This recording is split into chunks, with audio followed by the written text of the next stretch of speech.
Je vous présente le projet d'apprentissage pour l'école à la maison. Cette étape est très importante parce qu'elle va définir la feuille de route de l'année scolaire pour votre enfant.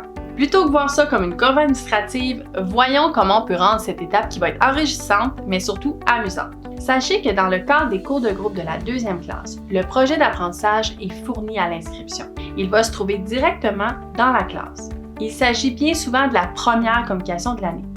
Vous le recevrez aussi par courriel. Notre projet d'apprentissage est très complet. Il ne va vous rester qu'à le bonifier pour y intégrer les éléments personnels à votre famille. Attention, c'est votre responsabilité de le déposer dans votre espace sécurisé de la DEM. Mais c'est quoi ça, le projet d'apprentissage? Voyez le projet d'apprentissage comme votre plan de cours personnalisé. C'est là que vous allez définir les grandes lignes d'apprentissage que votre enfant va suivre tout au long de l'année, ainsi que la manière dont ils seront évalués et réalisés.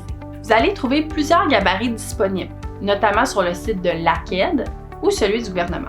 Vous pouvez directement intégrer le projet d'apprentissage de la 2e classe dans le gabarit du gouvernement, pour les matières dans lesquelles évidemment vous êtes inscrit. La description de l'approche éducative choisie. Dans cette section, vous allez décrire votre style d'apprentissage. Vous avez plusieurs choix entre plusieurs approches, comme la pédagogie traditionnelle comme on voit à l'école, la pédagogie par projet, la pédagogie inversée, la pédagogie par la nature, ou même une approche éclectique qui va combiner plusieurs de ces méthodes. Chaque approche a ses avantages et vous pouvez choisir celle qui vous convient le mieux et avec votre enfant.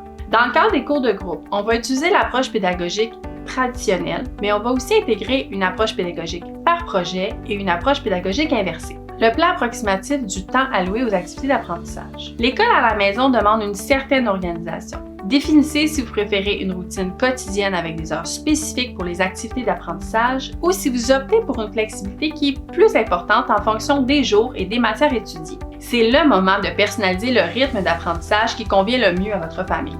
Dans le cadre des cours de groupe, nous avons 3 périodes de 90 minutes au primaire et jusqu'à 6 périodes de 90 minutes par semaine au secondaire selon les matières choisies en cours de groupe. N'oubliez pas les moments de travail autonome qui sont souvent l'équivalent du cours. Cette section est cruciale car elle détaille les activités concrètes pour chacune des matières. Par exemple, pour le français, vous pourriez prévoir des lectures quotidiennes, des activités d'écriture comme de la correspondance ou de la rédaction de journaux de bord, ou même des discussions sur les différentes lectures avec d'autres amis de classe. N'oubliez pas d'inclure des évaluations régulières pour suivre la progression de votre enfant.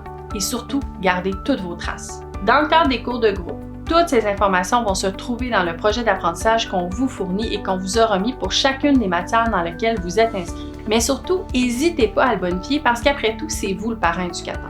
Dans cette section, nommez les manuels, les romans ou toute autre ressource supplémentaire que vous allez utiliser.